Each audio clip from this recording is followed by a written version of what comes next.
Statement, the Prime Minister. Thank you, Mr. Speaker.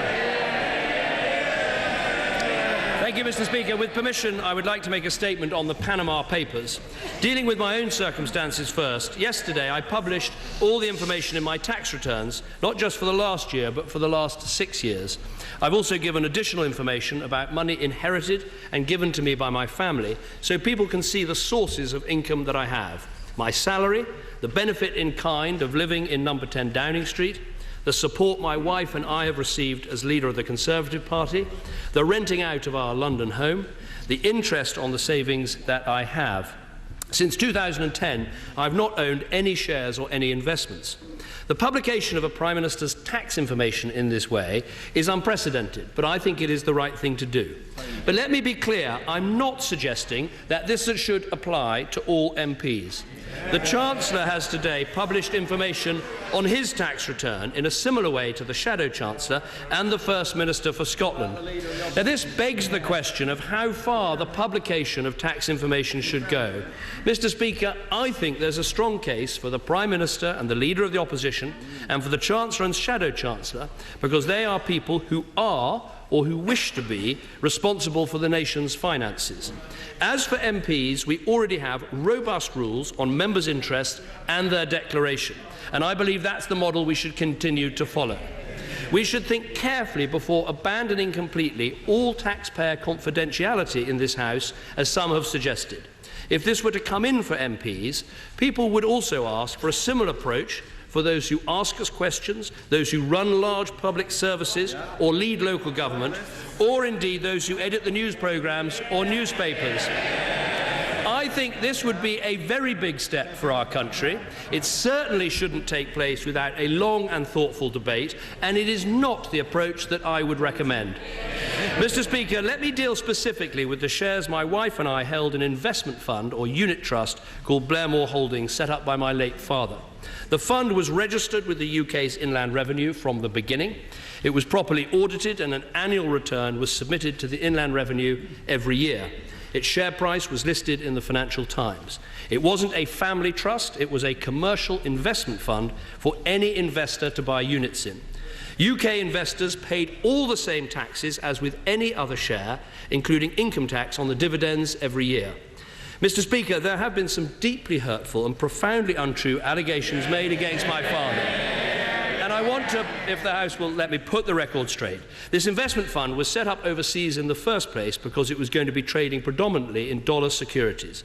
So like very many other commercial investment funds, it made sense to be set up inside one of the main centres of dollar trading.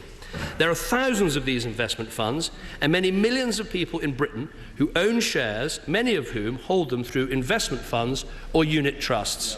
Such funds, including those listed outside the UK, are included in the pension funds of local government, most of Britain's largest companies, and indeed even some trade unions. Even a quick look shows that the BBC, the Mirror Group, Guardian newspapers, and to pick one council entirely at random, Islington, all have these sorts of overseas investments. And to give one further example, the Trade Union Fund Managers Limited, based in Congress House. They have a portfolio of over 50 million of investment in the Trade Union Unit Trust, with 3% of their net assets based in Jersey. This is not to criticise what they do. It is to make the point that this is an entirely standard practice, and it is not to avoid tax. Mr. Speaker, one of the country's leading tax lawyers, Graham Aronson QC, has stated unequivocally that this was, and I quote, a perfectly normal type of collective investment fund. Mr. Speaker, this is the man who led the expert study group that developed the general anti-abuse rules so much debated and demanded in this House, which Parliament finally enacted in 2013. He also chaired the 1997 examination of tax avoidance by the Tax Law Review Committee. He has said that it would be, and I quote, quite wrong to describe the establishment of such funds as tax avoidance, and further that it would, and I quote, be utterly ridiculous to suggest that establishing or investing in such funds would involve abusive tax avoidance. That is why getting rid of unit trusts and other such investment funds that are listed overseas has not been part of any Labour policy review, any Conservative Party policy review, or any sensible proposals for addressing tax evasion or aggressive tax avoidance. Now, surely it is said investors in these funds benefit from them being set up in jurisdictions with low or no taxes. Again, this is a misunderstanding. Unit trusts do not exist to make profit for themselves, but for the holders of the units, and those holders pay tax. And if they're UK citizens, they pay full UK taxes. Mr. Speaker, it is right to tighten the law and change the culture around investment to further outlaw tax evasion and to discourage aggressive tax avoidance. But as we do so, we should differentiate between schemes designed to artificially reduce tax and those that are encouraging investment. Mr. Speaker, this is a government, and this should be a country, that believes in aspiration and wealth creation. So we should defend the right of every British citizen to make money lawfully. Aspiration and wealth creation are not somehow dirty words. They are the key engines of growth and prosperity in our country, and we must always support those who want to own shares and make investments to support their families. Now, some people have asked, if this trust was legitimate, why did you sell your shares in January 2010? Mr. Speaker, I sold all the shares in my portfolio that year because I didn't want any issues about conflicts of interest. I did not want anyone to be able to suggest that as Prime Minister I had any other agendas or vested interests. Selling all my shares was the simplest and clearest way that I could do that. Now, there are strict rules in this House for the registration of shareholdings. I've followed them in full. The Labour Party has said it will refer me to the Commissioner for Parliamentary Standards. I've already given her the relevant information, and if there is more she believes that I should say, I am very happy to say it. Mr. Speaker, I accept all of the criticisms for not responding more quickly to these issues last week. But as I've said, I was angry about the way my father's memory was being traduced. I know he was a hard-working man and a wonderful dad, and I'm proud of everything he did to build a business and provide for his family. Mr. Speaker, on the issue of inheritance tax, there is an established system in this country. Far from people being embarrassed about passing things to their children, like wanting to keep a family home within the family, I believe it's a natural human instinct and something that should be encouraged. And as for parents passing money to their children while they're still alive, it is something the tax rules fully recognise. Many parents want to help their children when they buy their first car, get a deposit for their first home, or face the costs of starting a family. It's entirely natural that parents should want to do these things, and again, it's something that we should not just defend, but we should proudly support. Mr. Speaker, let me turn to the Panama Papers and the actions that this government is taking to deal with tax evasion, aggressive tax avoidance and international corruption more broadly. Mr. Speaker, when this government came into office, there were foreigners not paying capital gains tax when selling their UK homes. There were private equity managers paying a lower rate of tax than the people who cleaned their offices. And there were rich home buyers getting away without paying stamp duty because houses were enveloped within companies. We have put an end to all of these things. In the last Parliament alone, we made an unprecedented 40 tax changes to close loopholes that raised £12 billion. And in this Parliament, we will legislate for more than 25 further measures forecast to raise £16 billion by 2021. No British government, Labour or Conservative, has ever taken so much robust action in this area. Through my chairmanship of the G8 at the summit at Lough Erne in 2013, I put tax, trade and transparency on the global agenda and sought agreement on a global standard for the automatic exchange of information over who pays taxes and where. Mr. Speaker, many said it would never happen, but today 129 jurisdictions have committed to implementing the international standard for exchange of tax information on request, and over 95 jurisdictions have committed to implementing the new Global Common Reporting Standard on tax transparency. Under this new standard, we will receive information on accounts of UK taxpayers in all these jurisdictions. And in June this year, Mr. Speaker, Britain will become the first country in the G20 to have a public register of beneficial ownership, so everyone can see who really owns and controls each company. This government is also consulting on requiring foreign companies that own property or bid on public contracts also to provide their beneficial ownership information. and we're happy to offer technical support and assistance to any of the devolved administrations also considering these measures. But as the revelations in the Panama Papers have made clear, we need to go even further. So, Mr. Speaker, we're taking 3 additional measures to make it harder for people to hide the proceeds of corruption offshore, to make sure that those who smooth the way can no longer get away with it, and to investigate wrongdoing. But first, let me deal with our Crown dependencies and our overseas territories that function as financial centres. They have already agreed to exchange taxpayer financial account information automatically and will begin doing so from this September. That never happened before I became Prime Minister and got them around the Cabinet table and said to them, this must happen. But we do need to go further. So, Mr. Speaker, today I can tell the House that we've now agreed that they will provide UK law enforcement and tax agencies with full access to information on the beneficial ownership of companies. We've finalised arrangements with all of them except Anguilla and Guernsey, both of which we believe will follow in the coming days and months. So, for the first time, UK police and law enforcement will be able to see exactly who really owns and controls every company incorporated in these territories: Cayman Islands, British Virgin Islands, Bermuda, Isle of Man, Jersey, the lot. This is the result of a sustained campaign building on the progress we made at the G8, and I welcome the commitment of the governments of these territories to work with us and implement these arrangements. And the House should note that this will place our overseas territories and Crown dependencies well ahead of many other similar jurisdictions, but also, crucially, ahead of many of our major international partners, including some states in the United States of America. Next month, we will seek to go further still, using our anti-corruption summit to encourage consensus not just on exchanging information, but actually on publishing information, putting it into the public domain, as we're doing here in the UK. Because we want everyone with a stake in fighting corruption, from law enforcement, civil society to the media, to be able to use this data and help us to root out and deter wrongdoing. Next, we'll take another major step forward in dealing with those who facilitate corruption.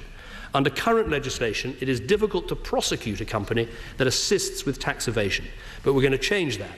So we will legislate this year for a new criminal offence to apply to corporations who fail to prevent their representatives from criminally facilitating tax evasion.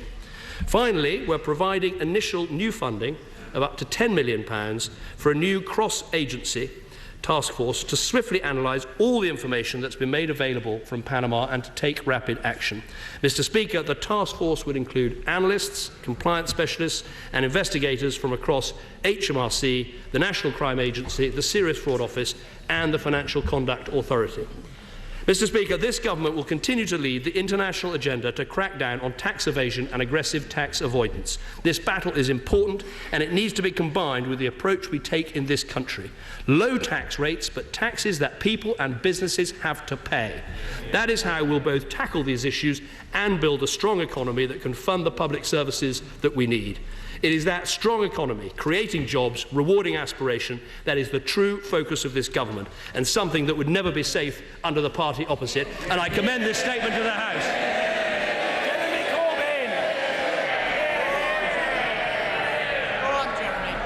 Thank you, Mr. Speaker, and may I thank the Prime Minister for the advanced sight of his statement. It is absolutely a masterclass in the art of distraction. I'm sure, Mr. Speaker, the Prime Minister will join me in welcoming the outstanding journalism that has gone into exposing the scandal of destructive global tax avoidance revealed by the Panama Papers. What they have driven home, Mr. Speaker, is what many people have increasingly felt. There is now one rule for the super-rich and another for the rest. I'm honestly not sure, Mr. Speaker, that the Prime Minister fully appreciates the anger that is out there over this injustice.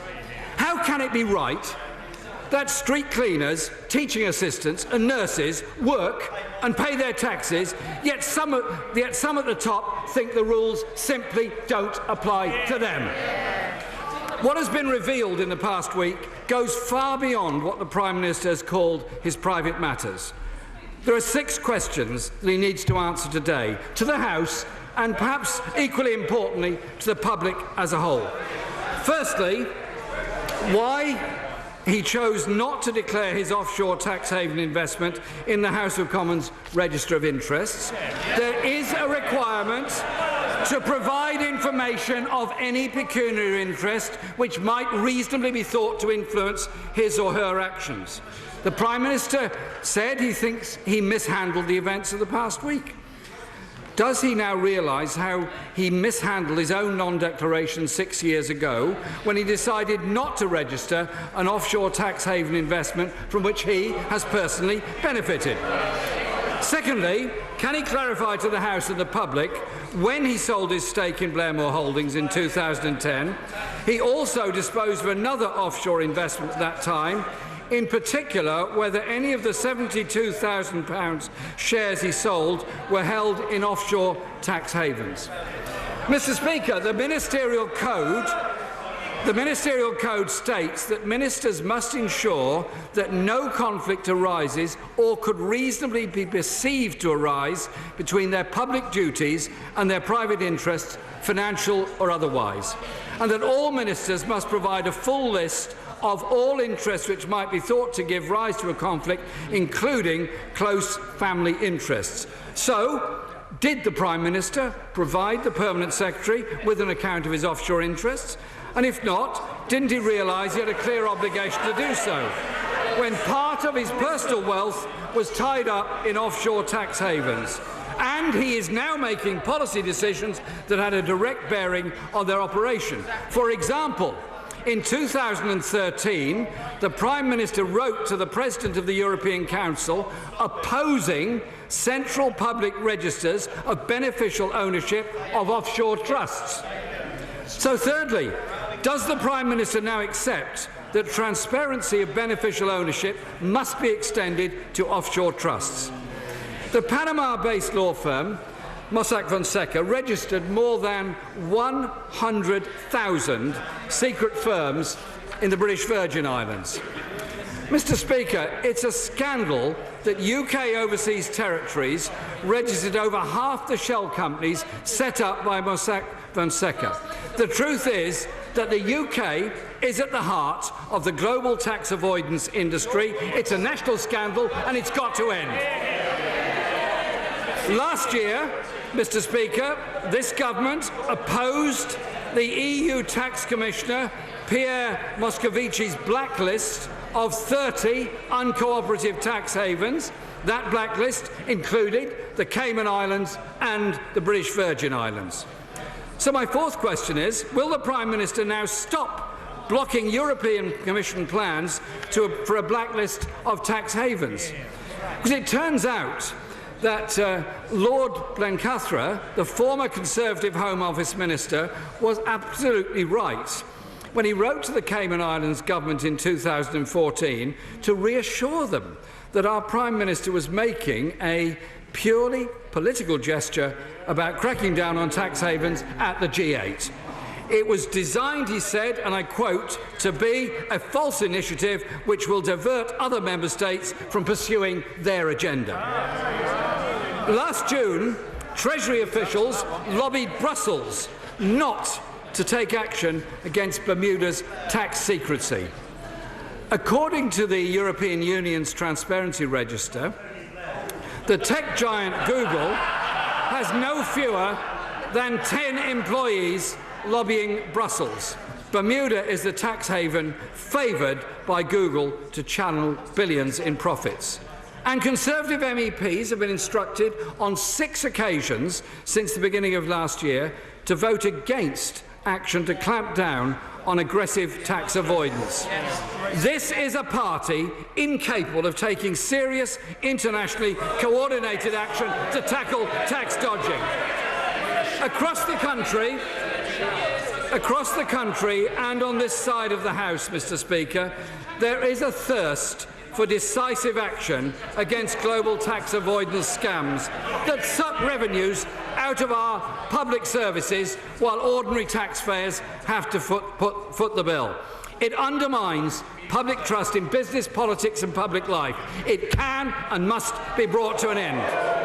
The Prime Minister's announcement today about new measures to make companies liable for employees who facilitate tax cheating is welcome, but it's also too little, too late. In fact, it was announced by the former Chief Secretary of the Treasury a year ago.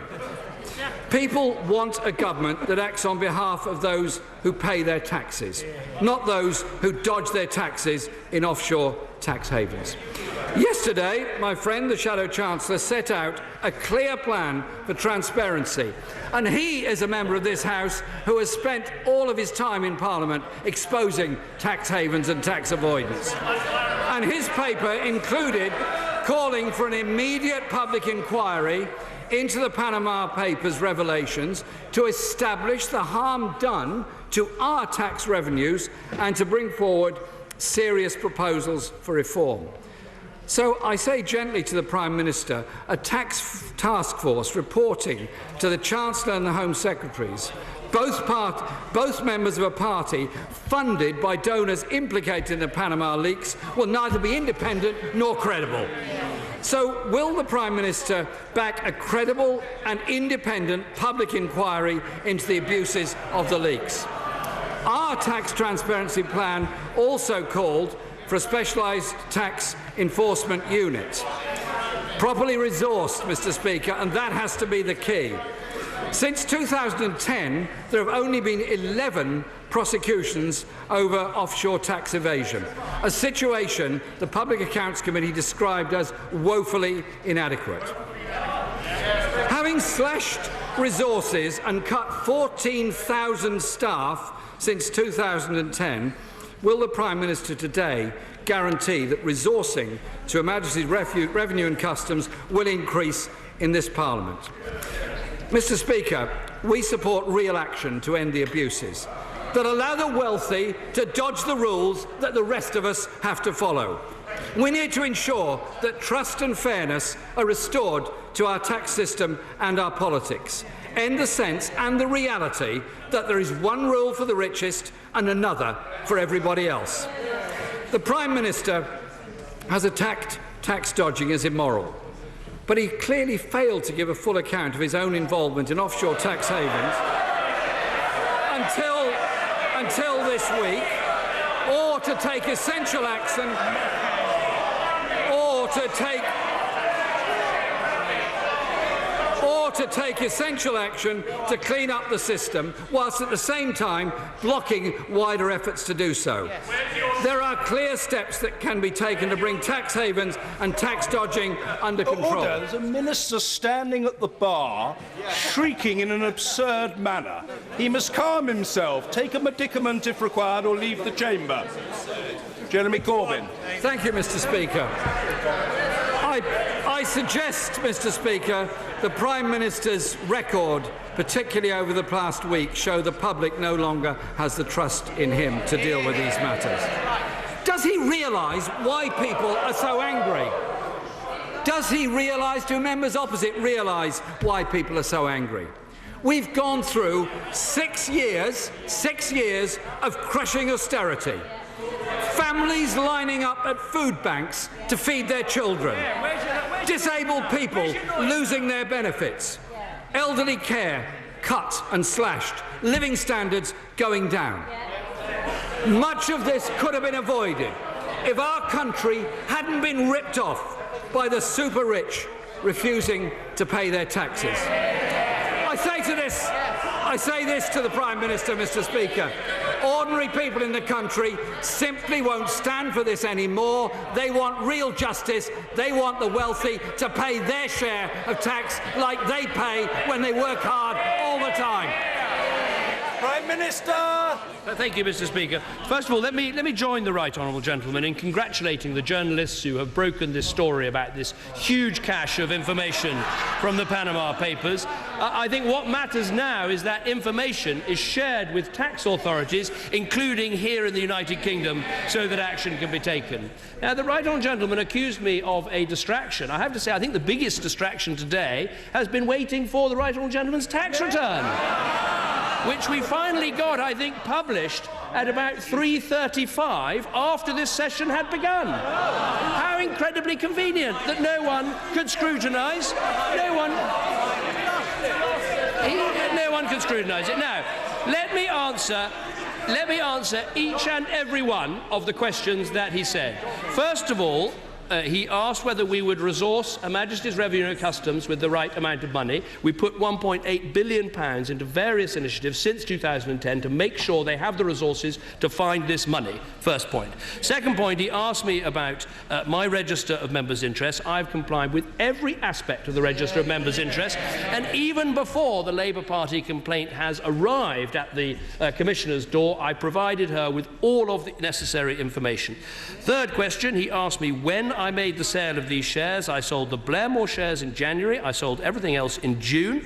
Next, he asked me whether I shared a list of these shares with the Cabinet Secretary, which was quite difficult because I had sold them. But I sat down with the Cabinet Secretary and went through all of my interests, all of my connections, all of my friendships, all of my family, as all ministers are advised to do. So you have a proper conversation with the Cabinet Secretary in that way. Fourth, I think, question was, why were we not extending the beneficial ownership of companies to the beneficial ownership of trusts? The reason here is we want international action to take place. And the very clear advice I got was that if we included trusts in our initiative, we would not get any international action done. And this government has done more than any other to lead the world and make cooperation happen. Now he asks about the tax task force where HMRC, the Serious Crime Office and others are going to be investigating all of the information coming out of Panama. They have operational independence. If they find people to prosecute, prosecute them. If they find information of illegality, act on it. They are independent operationally, and that is exactly what they will do.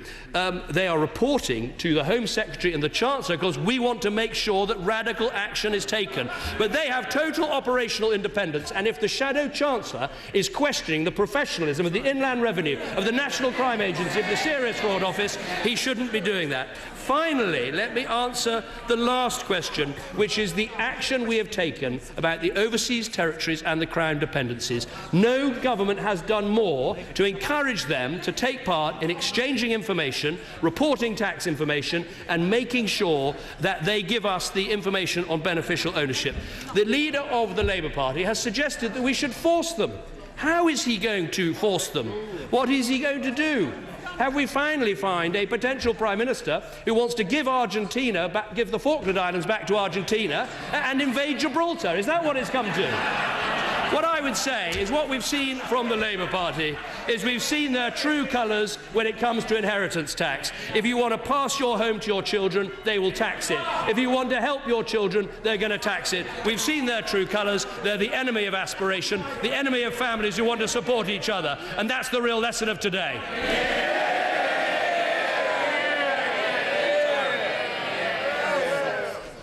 Well, I was going to call the chair of the Treasury Select Committee, but the honourable gentleman's toddling out of the chamber, so... What if you'd like to call me? No, let's hear Mr. Tyree. Get in there, man. Thank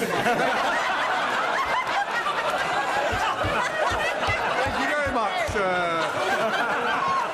Well, of course, the Diane. Order! I'm sure it'll be worth waiting for. Mr. Tyree. It's very good of you to give me the floor, Mr. Speaker. I don't think the Prime Minister has done anything wrong. Except possibly to comment on the Jimmy Carr case.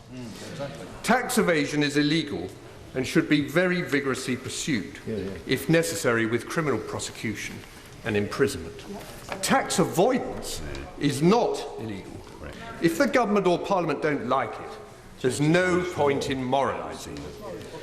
Does the Prime Minister agree that to deal with tax avoidance, we need reform to close the loopholes and vigorous tax simplification to ensure that there are fewer of them? Well, I'm very glad that my right friend was detained before leaving the chamber. Look, I think he's absolutely right. Tax evasion is illegal, and tax avoidance, if the government disapproves of it, should be legislated against. And that is the approach that we've taken. But what I've said before, and I'm very happy to say again, is there are some practices of very aggressive tax avoidance that I think do merit proper questions and then legislative action. And to be fair to Jimmy Carr, as soon as it was pointed out that he was in a scheme to artificially reduce his income, he immediately changed his arrangements. And he made that very clear, and I pay tribute to him for doing that.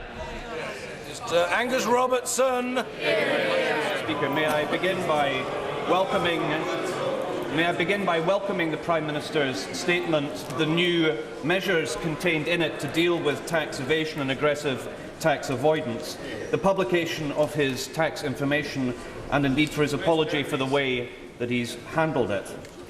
It's estimated that between $21 and $32 trillion of private financial wealth is located untaxed or lightly taxed in tax havens around the world.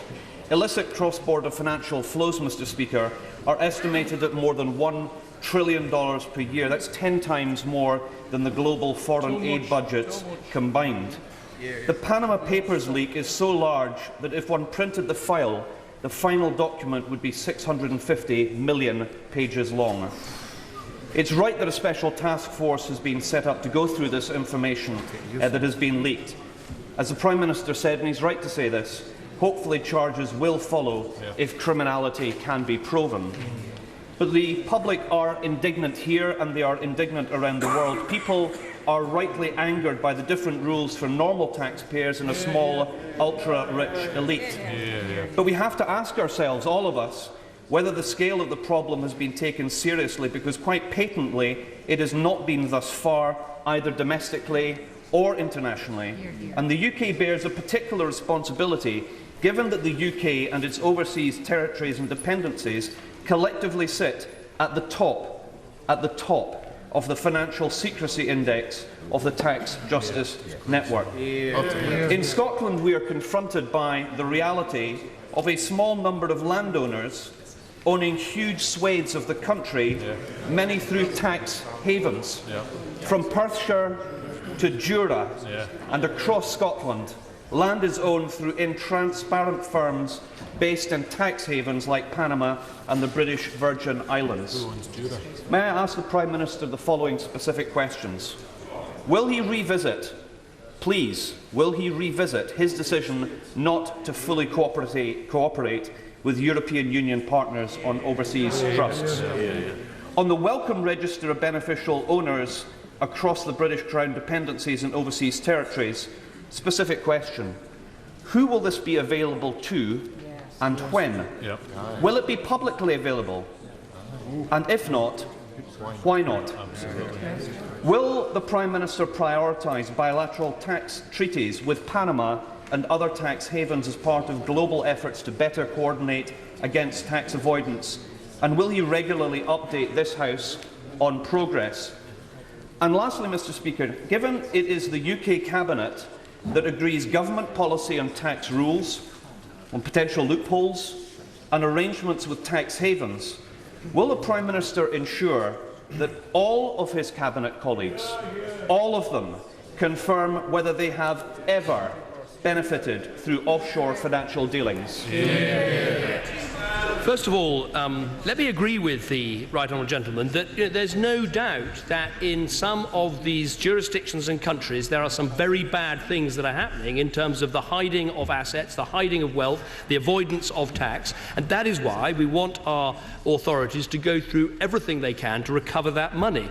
But just because those bad things are happening, it does not mean we should condemn unit trusts that many investors, as I've said, pension funds, local government pension funds, trade union pension funds, who knows, even the pension fund of this House might well use as a totally legitimate way of investing and then paying tax. I think I'd make that point.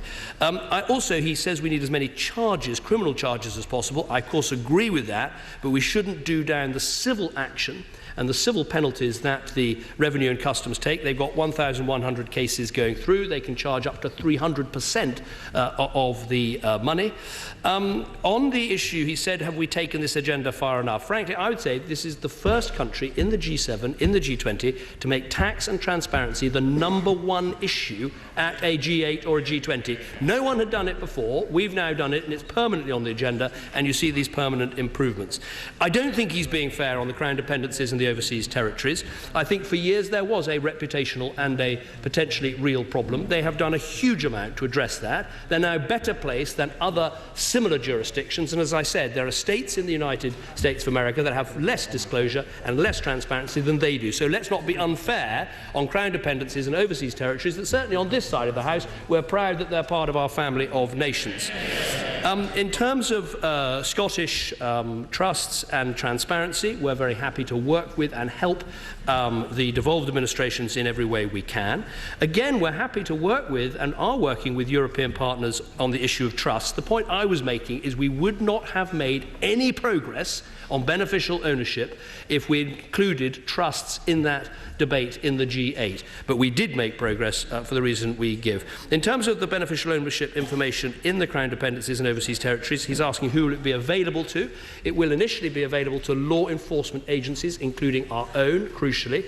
They are not producing public registers yet. I want them to, but let's be frank, there's only about 3 countries in the world, including Britain now, that have these public ownership registers. And if we had tried to push that onto the Crown dependencies straight away, I think we would not have got nearly as far as we have got today. In terms of tax treaties, I'm keen we sign as many as possible. And in terms of cabinet ministers, no, I think the current rules for registering members' interests are right. But as I've said, in the case of prime ministers and chancellors, we are going further. John Redwood. According to the official ABR forecasts, we are likely to lose $7.3 billion of tax revenue to multinational companies over the ensuing 5 years because they will sue us in court and get the European Court of Justice to overturn the taxes we wish to impose, with another $35 billion at risk. What can we do here to make sure those companies pay their fair amounts, which this Parliament wants, but the ECJ doesn't? Well, we took a whole series of actions in the budget, and of course we have the diverted profit tax, which is a tremendous weapon for making sure these companies pay their tax in the jurisdictions where they are rightly earning the money. And I think this tool of being able to exchange tax information and having a common reporting standard, which is what we set off in train in 2013, that will make the biggest difference. Meg Hillier. Speaker, one of the main benefits of the journalism that uncovered the Panama Papers was that it shone sunlight to areas that some people didn't want it to go. The Prime Minister makes great play that his government has done a great deal to improve corporate tax transparency, but it's nowhere near enough. When is he going to step up and make sure that corporates can publish their tax information so that everybody, the public, can see where tax is being paid? Well, what I'd say to the Honourable Lady is, look, I'm not saying we have a perfect record, but I think this government has done more than any previous government to make this happen. But I will answer her very directly. Look, of course, our system is based on full disclosure by companies to the revenue, but a basic deal of taxpayer confidentiality between companies and the revenue. That is the way our system and most other systems work. And that's why the common reporting standards and the exchange of information between tax jurisdictions is so important, to make sure these companies are telling the truth to us and telling the truth to other jurisdictions. And it's only when that happens that we'll be able to recover the money. Sir Eric Pickle. The beneficial ownership register that comes on place in just over 6 weeks' time, plus the announcement that the Prime Minister has made with regard to Crown dependencies and the new Criminal Act, will do much to deal with tax evasion. But if the House will forgive me, it will do far more to ensure that the proceeds of crime, the proceeds of terrorism, can't be laundered through this jurisdiction, and that's something to be welcomed. But I have to tell that the Prime Minister has been, I think I should tick him off a little bit, which is this. I know personally that we would not have got the agreement with the Crown dependencies without his personal intervention and without him being very tough. And he should be congratulated on that. And just fancy, it was actually delivered without a single shot being fired or the Leader of the Opposition putting boots on the ground. No, No, what he will remember from his time in government, and he's doing a brilliant job as my anti-corruption lead, and what we did was we got the Crown dependencies and the overseas territories around the table in the Cabinet room, I think it was actually at the same day as the trooping of the colour, and said we have to make these changes. You don't have to go all the way to publishing registers, although that's what we'd like. You've got to make this information available, and as he says, that will mean not only more tax paid, but also a greater ability to uncover corruption. This is Margaret Hodge.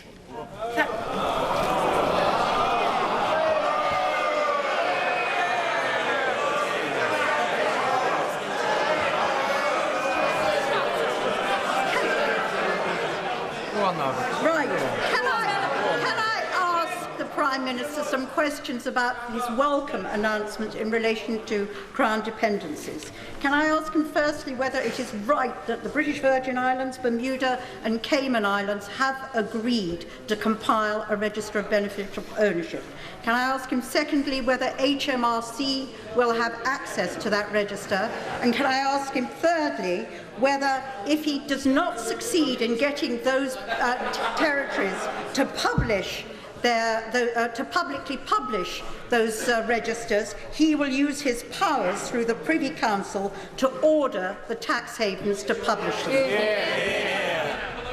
There are basically three things we've been asking the Crown dependencies to do. One is to exchange tax information. The second is to have a common reporting standard, and the third is to establish registers of beneficial ownership. They have now done all three. So the answer to the first question, have they agreed? Yes. We still need agreement from Guernsey and from Anguilla, but we hope that will come in the coming days. Second question, will our revenue have access to the register? Yes, they will. Her third question, are we going to force them to have public registers? We think they should. We think that's the right way to go. But let's be clear, very few countries in the world, I think Spain, Britain and possibly one or two others, have these public registers of beneficial ownerships. Our Crown dependencies, our overseas territories, will now be far in advance of most other countries. So instead of attacking them, we ought to praise them and thank them for what they've done. Sir Alan Duncan. Shouldn't the Prime Minister's critics really just snap out of their synthetic indignation and admit that their real point is that they hate anyone who's even got a hint of wealth in their life? So may I support the Prime Minister in fending off those who are attacking him, particularly in thinking of this place, because if he doesn't, we risk seeing a House of Commons which is stuffed full of low achievers who hate enterprise, hate people who look after their own family, and who know absolutely nothing about the outside world. Well, I'm very grateful for my right honourable friend's support. We have a system of members' interests which was put in place at the end of 13 years of a Labour government. I think we should maintain that system. I don't want us to discourage people who've had a successful career in business or anything else in coming into this House and making a contribution. And that's why I've said, I think for Prime Ministers and Chancellors, Shadow Prime Ministers, Shadow Chancellors, it's a different set of arrangements. Mr. Dennis Skinner.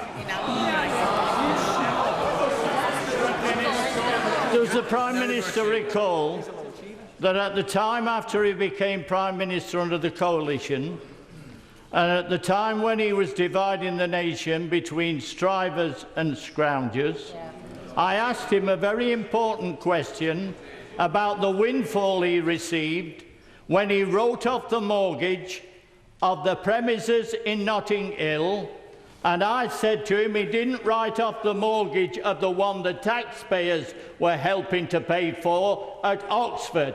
I didn't receive a proper answer then. Maybe Dodgy Dave will answer it now. And by the way,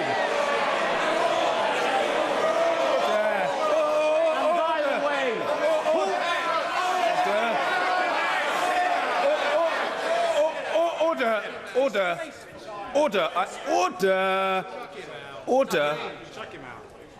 I must ask the honourable gentleman, order. Don't require any assistance from some junior minister. An absurd proposition. I invite the honourable gentleman to withdraw that adjective that he used a moment ago. He's perfectly capable of asking his question without using that word.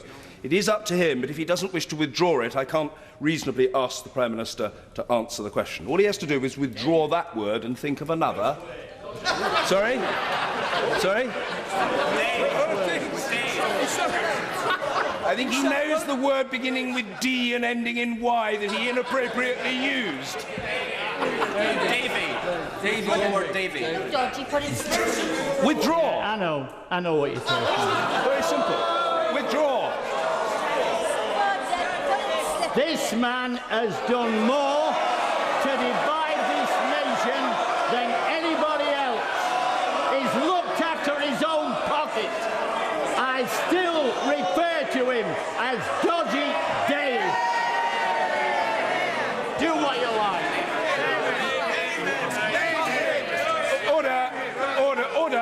Order. I'm sorry. I must ask the honourable gentleman to withdraw the word. Very well. Very well. Under the power given to me by Standing Order number 43, I order the honourable member to withdraw immediately from the House for the remainder of this day's sitting. He's used to this.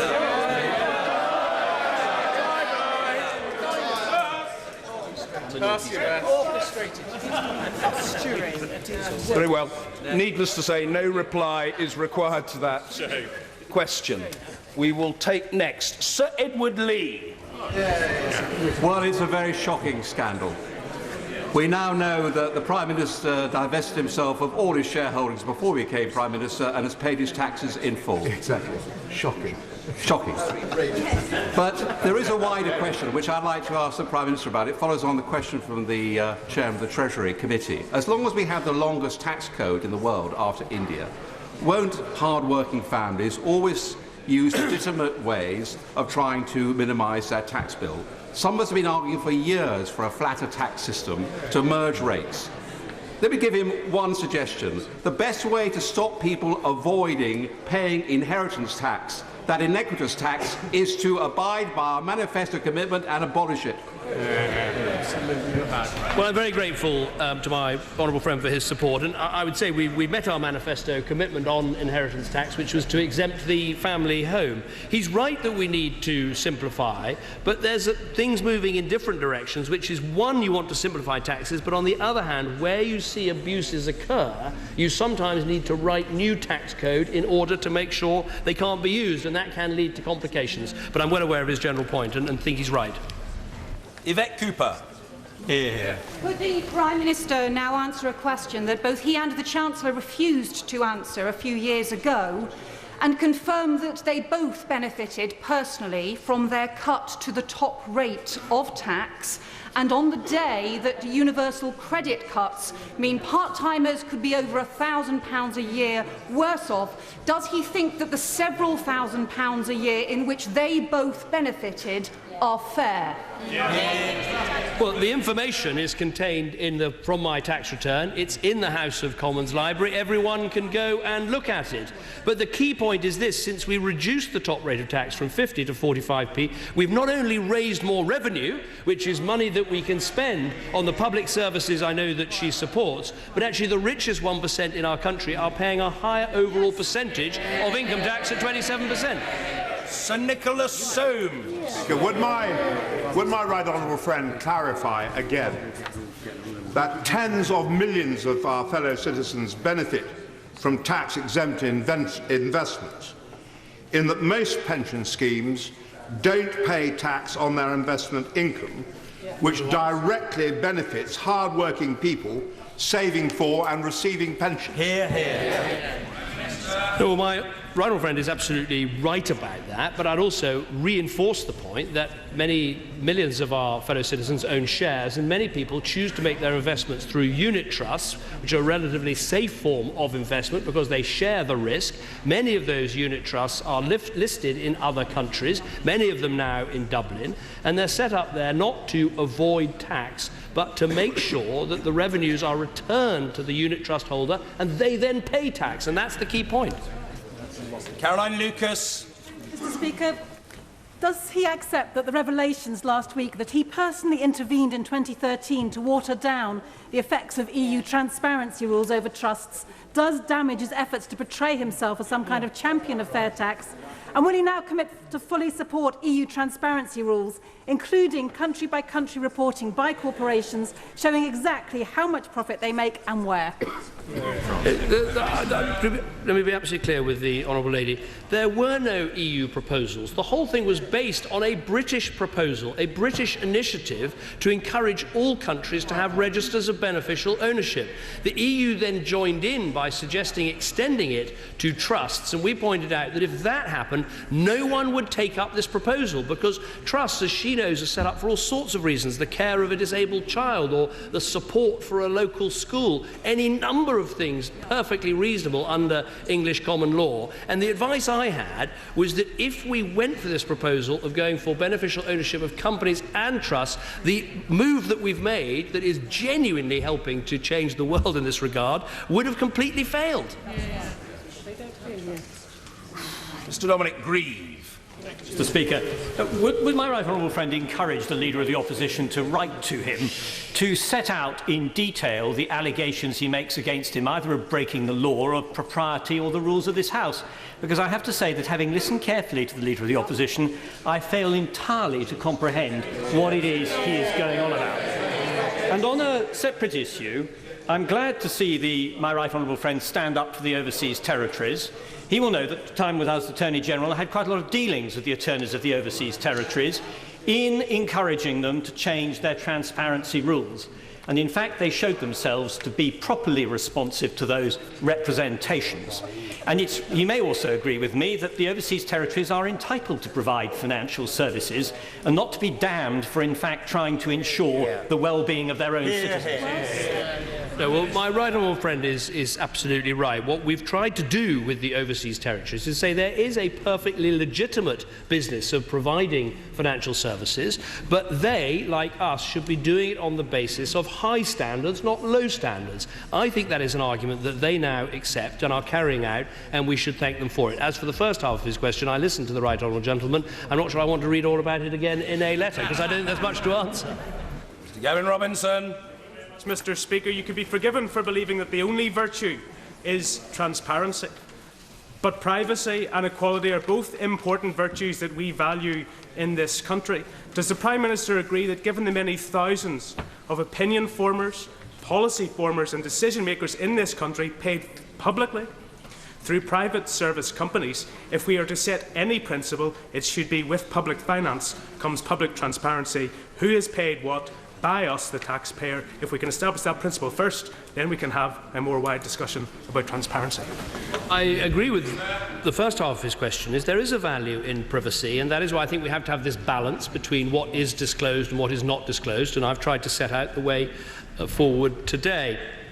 On his issue about private service companies, the Chancellor had something to say about that in the budget, and I think there is a case, particularly where public money is involved, in making sure that people declare these arrangements in the proper way. But I think the changes the Chancellor has spoken about will make sure that whether someone chooses to have a private service company or chooses to be self-employed, the amount of tax they pay will be much more similar.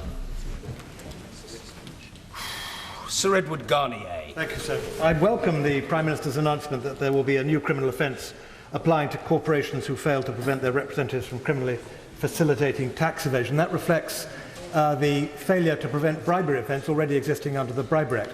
There are nearly 40 other economic crimes which are listed in the Crime and Courts Act 2013 which are susceptible to deferred prosecution agreements. Will my right honourable friend have discussions with the Ministry of Justice and the law officers to make sure that we can not only add the tax offence that he is referring to, but those other economic crimes, so that they can be dealt with under the failure to prevent system?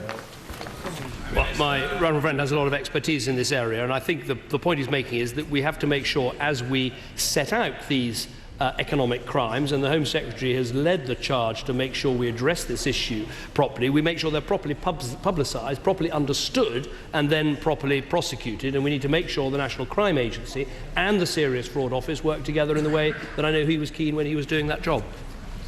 Reeves. Thank you, Mr. Speaker. The Prime Minister says that he is leading on international efforts to crack down on tax evasion. So could the Prime Minister properly explain why he wrote to the then European Council President Herman Van Rompuy in 2013 and asked him to water down the impact of EU transparency rules by treating trusts differently from companies? By treating trusts differently from companies in anti-money laundering rules, despite warnings that such a move could create loopholes for tax dodgers.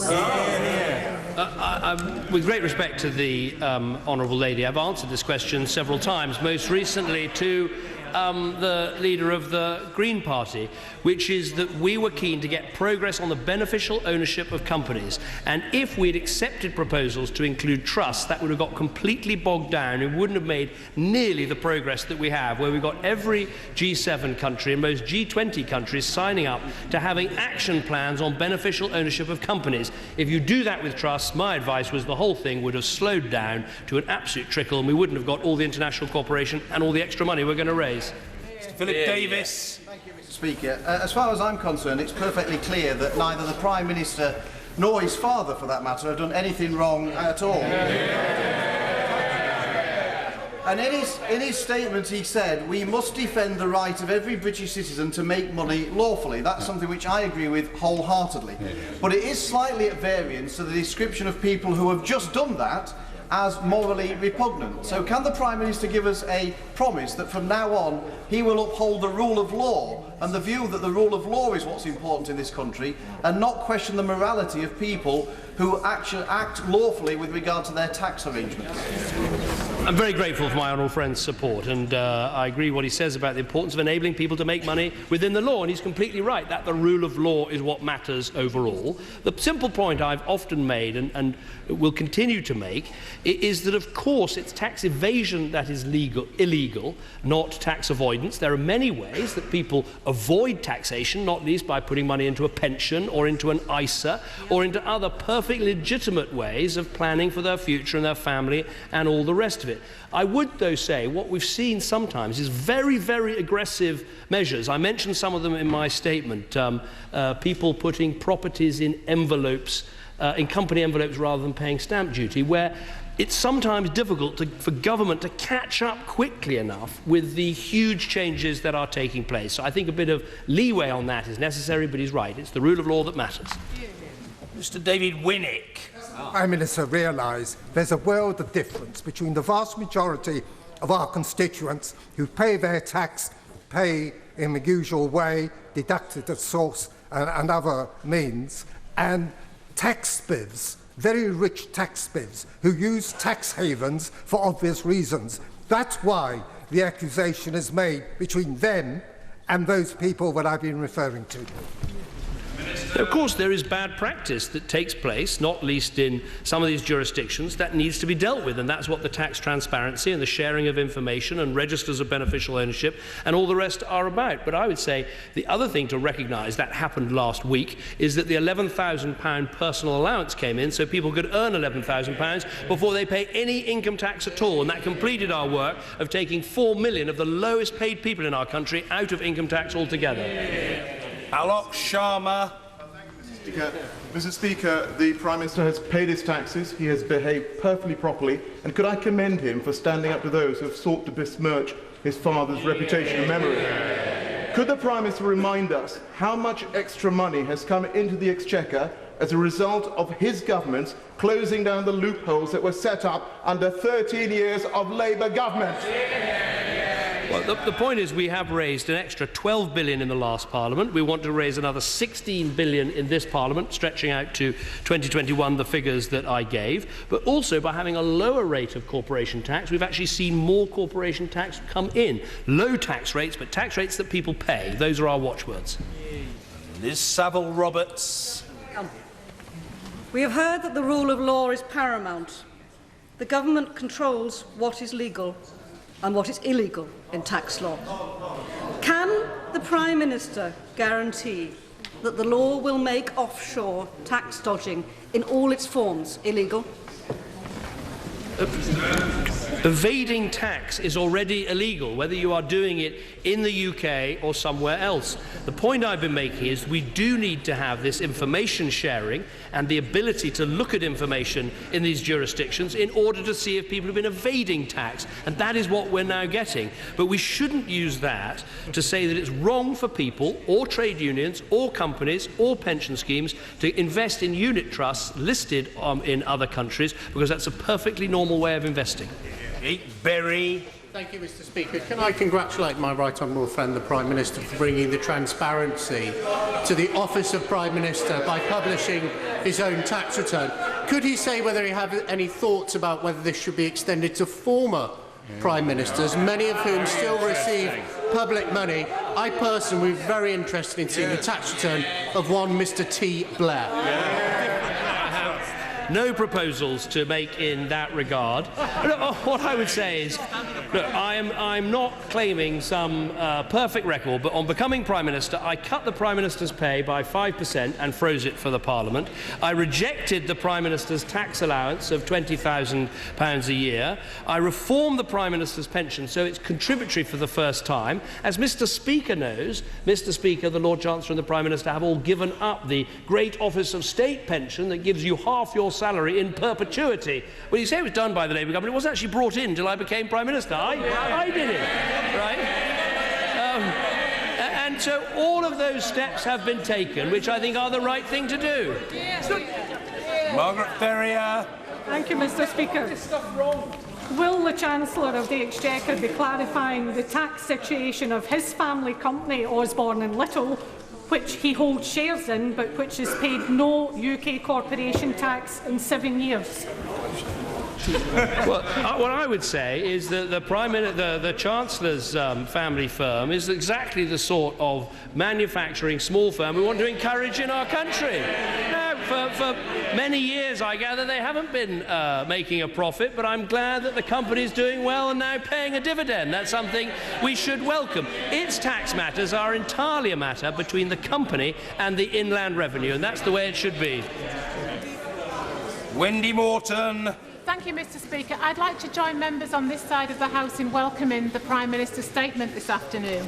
And I'd like to ask, when he meets with world leaders in London this May for the first global anti-corruption summit of its kind, will he press them to agree actions to expose corruption wherever it exists? Well, I think it's good that we're having this summit. Look, as I am writing in a document that will be released before the summit, no country, no politician, no one can claim that they have a perfect and unblemished record in this regard. All countries are battling against these problems, as we did in this House of Commons with the problems of expenses and all the rest of it. But I want to encourage people, and the Prime Minister of Afghanistan is contributing, the President of Nigeria is contributing, and they are admitting that their countries are rife with corruption, but it needs to be dealt with. And the problem is, if nobody actually stands up and talks about these issues and sets out the action plans for delivering these issues, nothing will get done.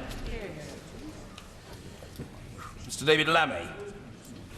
At the last count, 36,364 properties in London were owned by offshore companies. That's 1 in 10 of one London borough and 7% of another London borough. We should know who owns those properties. Many believe it's dirty money from countries like Russia and the Middle East. Driving up costs, 50% increase since 2007. What is the Prime Minister now going to do about dirty money propping up the London property market? Well, the first thing that we've already done, and has had a huge impact, is to say that if if a property is owned by a company in a so-called envelope structure, so you can't get to the name of the person who owns that property, they have to pay an annual stamp duty charge of something like 15%. And so this has been a massive money raiser to spend on public services and a huge disincentive for this sort of behaviour. But I want to go further. As I said in my speech in Singapore, we need to have more information about who owns what in our country. In Latham. Mr. Speaker, can I thank the Prime Minister for his very clear statement. This afternoon I've received a very furious email from Martin in my constituency, who said he watched Sky News' Monahan show yesterday, and he's so shocked that the Shadow Chancellor deliberately misled viewers, and his ignorance, whether deliberate or not, should be exposed in Parliament. And I'm quoting him here: "For a Shadow Chancellor to be so blatantly misleading is not acceptable." And I am quoting here: "The Marxist morons' political motivation are obvious but not an excuse. The Prime Minister could not have paid inheritance tax even if he wished to, as taxes levied on the estate must be paid prior to the grant of property." Order. Well, I'm extremely grateful to the Honourable Lady, but as the Clerk has just pointed out to me, this is all very well, but it's nothing to do with the responsibility of the Prime Minister. Prime Minister's not... No, order. Order. Don't argue with the Chair. That's not a wise course of action. The Prime Minister is not responsible for what the Shadow Chancellor has said. I do say that to the Honourable Lady kindly, but with some authority in these matters, believe me. Alison McGovern. Speaker, no one in this House should have to feel family members are being attacked unfairly.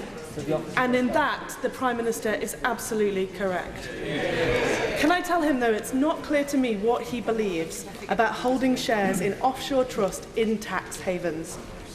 Does he think it's perfectly okay, in which case, why would his holding them have been a conflict of interest? Or does he think that tax havens are a problem that need fixing, in which case, why did he have them in the first place? Yes. That's a very good question. Let me answer it in full, because I think it's very important. Do I think it's okay to own shares in a unit trust that's registered in another country, whether that's in Dublin or in Guernsey or elsewhere? Yes, I do. And that is why trade unions hold those shares, companies hold those shares, pension funds, many, many people in our country hold unit trusts, because, and here's the key point, is that the unit trust does not exist to make money for itself. It makes money for the unit holders, and if the unit holders live in Britain, they pay British tax, British income tax, British capital gains tax, and all the rest of it. And that's why these arrangements have been in place for many years. No Labour government, no Labour policy review, no Conservative policy review has ever thought of getting rid of them. It's important they're administered and run in the proper way, but that's my answer to her first question. A second question is, why, if I thought there was nothing wrong with a holding like that, did I sell my shares because there might be a conflict of interest? I sold shares in every company that I owned because I thought there were two options. You can either put things into a blind trust, as ministers in Labour or Conservative governments have done. Nothing wrong with that. Very good way to go about it. But I thought maybe even simpler and more straightforward was just sell everything, so that, because then I would not own any shares. So if any of the companies that I'd previously had a shareholding in any way had dealings with the government, there was no way that even if someone could look inside a blind trust, they could find any conflict of interest. That's why I sold the shares. I happen to think it was quite a sensible thing to do. Mr. Oliver Dowden. Will the Prime Minister confirm that the only irregular thing about the summary of his tax return is the fact that he voluntarily and privately forsook the £20,000 Prime Ministerial tax-free allowance, something that was enjoyed by many of his predecessors, including those opposite? Instead, he rightly focused on increasing the personal allowance so that millions of low-income earners could avoid paying tax altogether, and will he pledge to continue that policy? Well, I'm very grateful to give my honourable friend that reassurance. We have the target in our manifesto of a £12,500 personal tax allowance, and we want to meet that. And I think what I did as Prime Minister was the right thing, not least because, as it says in the information for my tax return, there is support for me and my wife from the Conservative Party in terms of some of the costs and issues of travel and other things that you have to deal with as the leader of a party. And I thought that was a better way of doing it. Party money, not taxpayers' money, but party money on which I pay a tax charge. John Mann. Is it the right thing to do to be claiming expenses to live in a grace and favour apartment and at the same time to be making a big profit out of your own main home? Well, I'm rather baffled by the Honourable Gentleman. I'm a little bit baffled by the Honourable Gentleman because he announced over the weekend he was going to refer me to the Parliamentary Commissioner for Standards, so I pitched up there, one of my office pitched up there this morning with all the information necessary, only to hear that he hasn't actually yet made a complaint. So I hope he's going to find the time later on and do what he said he was going to do. Look, the point, I think he's misunderstood. I am very lucky to live in number 10 Downing Street, actually precisely number 11 and 12 Downing Street, and as a result of that, I receive a benefit in kind, and because of that benefit in kind, calculated at I think some £7,000, I pay a tax on that benefit on kind for living in the house. So it's not a subsidy I'm getting, it's a benefit which I'm very grateful for, and I give the taxman money in respect of it. Mr. Michael Fabricant. But may I tell the Prime Minister that he should not be ashamed that he has the good fortune to be born into a well-off family. He has nothing to be ashamed about. May I tell the Prime Minister it's not a sin for his parents, quite naturally, to want their savings to be cascaded down through the generations. He has nothing to be ashamed of.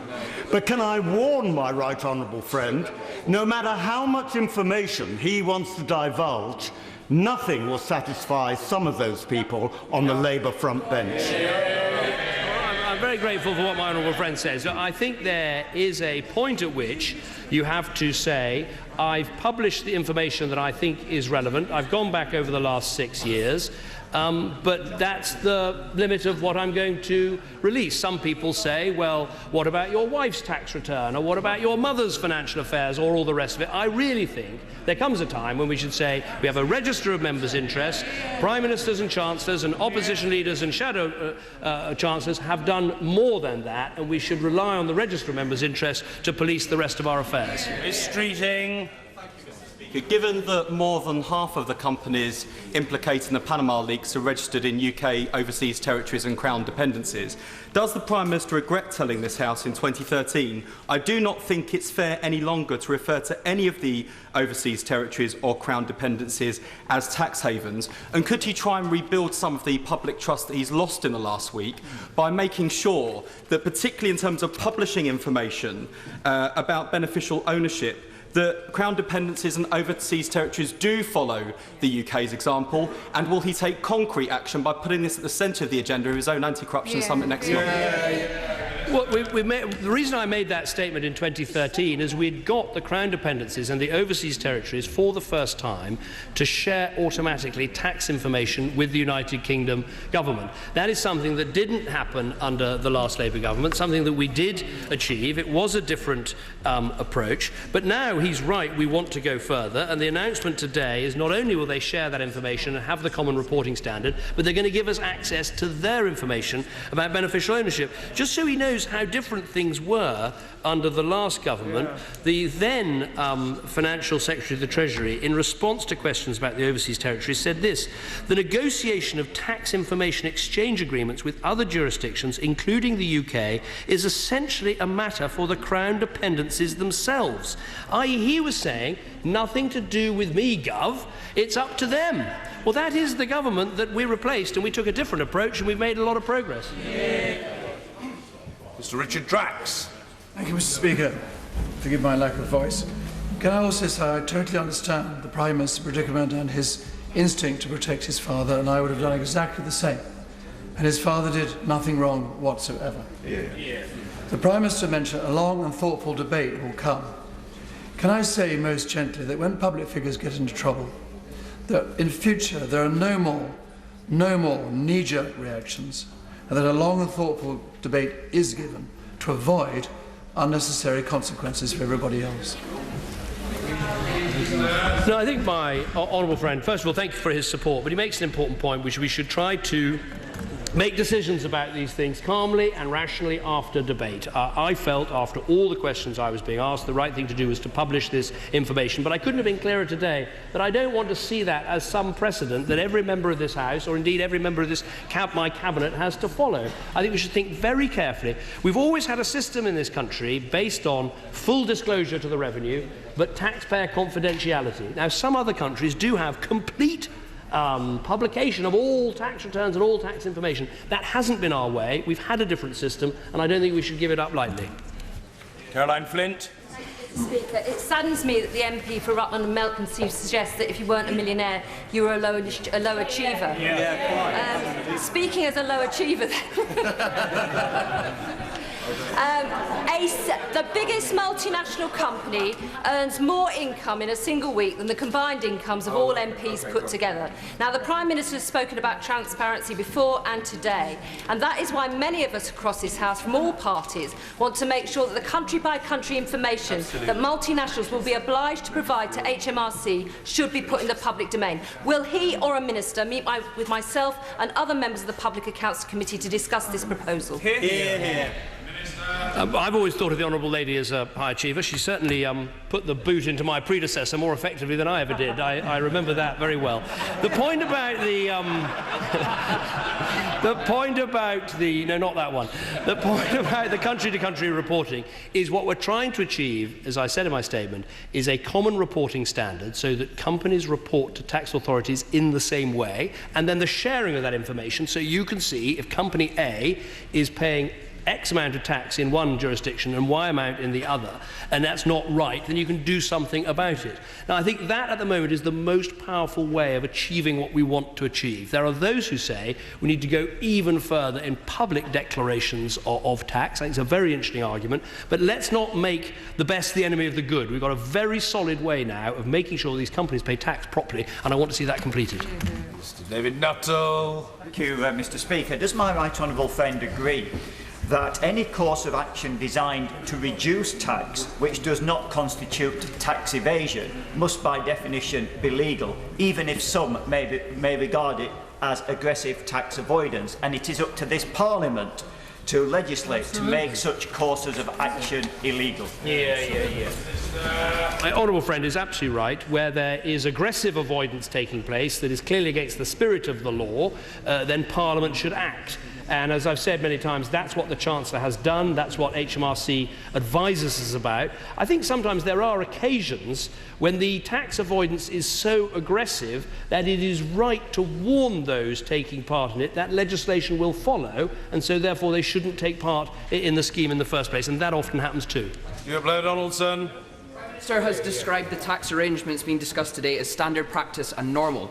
Assuming we are still all in this together, will he be issuing guidance, perhaps in the form of a leaflet to every UK household, so ordinary taxpayers can find out how they too can benefit from offshore tax havens? Well, the point is that there are many people in our country, I think there are over now 12.5 million shareholders, many of whom hold shares in things like unit trusts. There's plenty of information about them. They don't need any from me. But the point is, if you invest in one of those, if you're a UK resident, you must pay UK income tax and UK capital gains tax, just as you're buying a share in any other organisation. Mr. Robert Jenrick. Thank you, Mr. Speaker. I wouldn't recommend doing this, but reading back through Hansard over the last 13 years of the Labour government, I couldn't find a single occasion on which the member for Islington North raised any of these issues. The closest he came, Mr. Speaker, was when he described the Labour government's decision to use orders in council to take control of the Turks and Caicos Islands as medieval and extremely undemocratic, a policy he now advocates for all territories. Isn't it fortunate that we had a government after 2010 who actually took up this agenda? I'm interested to see the right honourable gentleman conducted a U-turn, because recently he's been suggesting taking control of these territories. I can now see a use for the nuclear submarines as they head off towards the Isle of Man, as the Corbyn invasion force begins to mass to take over this territory. Much more sensible to get them to do the things they ought to be doing. Liz Kendall. Why does the Prime Minister think so many companies are registered in Panama in the first place? Why not London or New York? The reason why a lot of unit trusts register in different countries, and a number of them have been named right now, many of them are registering in Dublin, is that they want to be able to market their services not simply to UK residents who pay UK taxes, but to other people. And that is why, actually, if you look at the Inland Revenue, the way they arrange this, they actually want to make sure that UK fund managers can be involved and pay their taxes here in the UK, and we can build the investment industry that this country can rightly be proud of. Mr. Andrew Bridgen. Speaker. Can I thank my right honourable friend for his open and frank statement today? And I think that any reasonably minded person, he's completely exonerated himself. Can he confirm that under HMRC rules, all supporting documentation for a tax return should be retained for 7 years? And since the Leader of Opposition was late supplying his tax return, should he be fined? Well, there's obviously no fine for the fact that he didn't come to the House having already published it, although it was disappointing that we got it at 3:35, I think, when I was on my feet. But obviously matters for fines of late production of tax returns, I think that's a matter for the HMRC. Oh, Flynn. 2013, his colleague Lord Blaine-Caffrey was found guilty of an egregious breach of the Commons rules and the House of Lords rules for misleading a committee of inquiry in 2011 and for taking £10,000 a month as a payment for lobbying for the Cayman Islands. He had no punishment from his party and was allowed to get away with it with a brief apology to the House of Lords. Will the Prime Minister tell us that if in future any parliamentarian in his party uses his privileged position and prostitutes it in order to make private gain, he will act and discipline them? Well, I think the point is we have now rules in this House for the declaration of members' interests. We have a policeman, as it were, in terms of making sure they're properly carried out.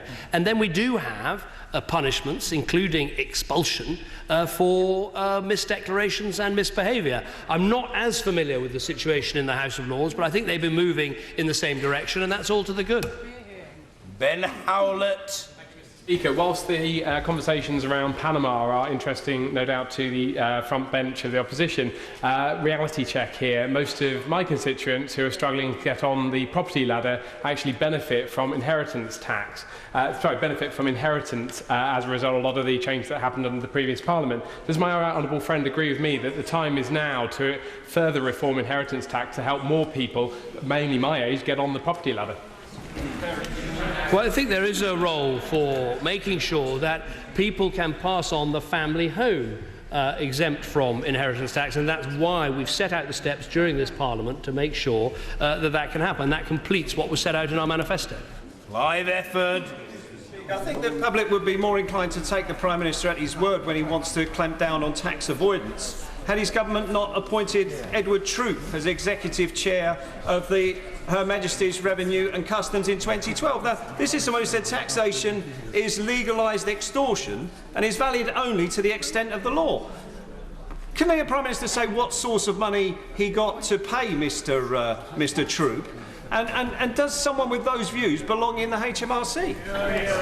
Well, Edward Troop is a dedicated public servant who works for the Inland Revenue, does a very good job. As I think the report in the papers point out this morning, he had a commercial career at Simmons & Simmons, one of the most respected city legal practices that there is. And frankly, it's a good thing if we can attract people from private practice into the Revenue and Customs to make sure we collect all the money we should. Mark Spencer. Mr. Speaker, can the Prime Minister assure the House that in future any changes to taxation will do nothing to diminish the aspiration of working families, so that those families who want to do the right thing, provide for their future, save for their retirement and pass something on to their children can continue to do that? I think my honourable friend is absolutely right. If you look at our reforms to inheritance tax, if you look at our reforms to pensions, we're enabling people to take and spend more of their own money as they choose. They're also able to pass it on to their children and to help with those key purchases, the first home, the first car, helping young people with their families. All of that, wealth cascading down the generations and helping people to do that is absolutely part of our goal. On break. Of course, the Prime Minister's announcement that people be criminalised if they assist with tax evasion, particularly as it was announced by the then Chief Secretary to the Treasury, Liberal Democrat Danny Alexander. Will the Prime Minister revisit other Liberal Democrat proposals put forward in coalition to see if they can also play a significant role in dealing with the really difficult issue of tax evasion? No, it's certainly true that the coalition government achieved a lot in this area. It was led by myself and the Second Lord of the Treasury in terms of driving this agenda, but particularly at the G8 and the G20. But at the time, we did have the full support of our coalition partners. Helen Whately. Mr. Speaker, I welcome my right honourable friend's statement today, and I listened carefully to the words of the Leader of the Opposition. But does the Prime Minister share my concern that the Leader of the Opposition seemed to forget, or possibly was he unaware, that aspiration, that determination and the prospect of eventual financial reward are ingredients of the strong economy that we have, which lead to jobs and incomes for many? And does my right honourable friend agree that we should condemn these politics of envy? And will he stick to the politics of opportunity and aspiration? My honourable friend is absolutely right. What we want is an aspiration and enterprise society where we set low tax rates, we encourage people to make the best of themselves and for their families, and that will actually build not just a stronger economy, but in my view, a stronger society too. Gapes. Thank you, Mr. Speaker.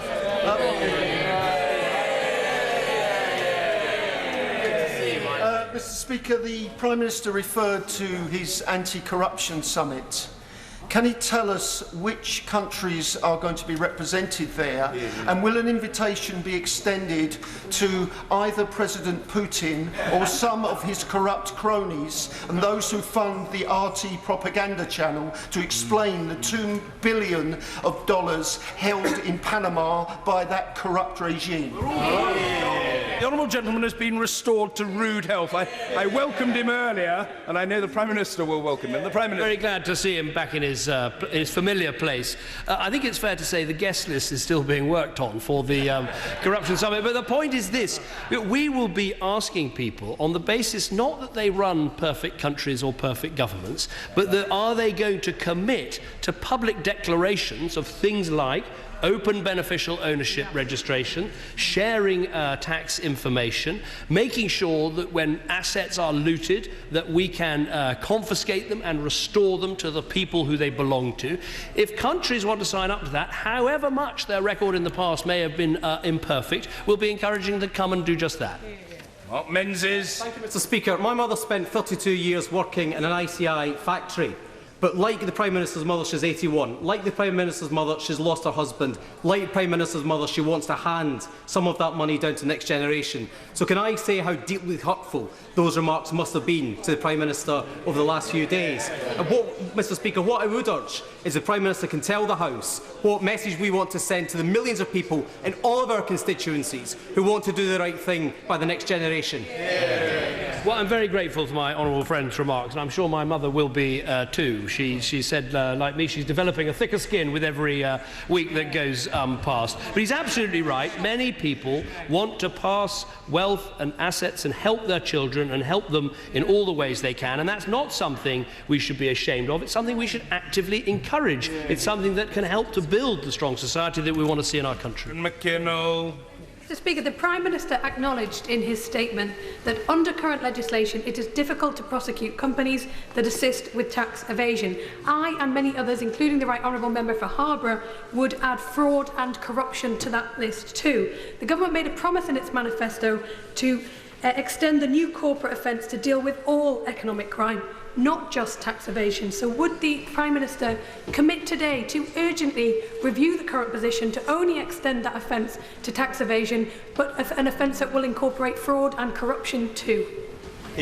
Well, the Honourable Lady is making a very interesting suggestion, and I'll look at it carefully. We've announced this proposal. We've identified that there will be an opportunity in the gracious speech to include this in a future bill, and we can look at that time about whether there is, I think what she's arguing for is an extension and tidying up of the offences so that they can be used in the same way, and I'll look very carefully at what she suggests. Order. I'm sorry to disappoint remaining colleagues, but we've had a very full exchange and we must now move on to the second statement. Statement, the Secretary of State for Business, Innovation and Skills, Secretary Sajid Javid. Thank you. Thank you, Mr. Speaker. With permission, I would like to make a statement on Britain's steel industry. And we'll leave the British House of Commons here as members are moving on to other business.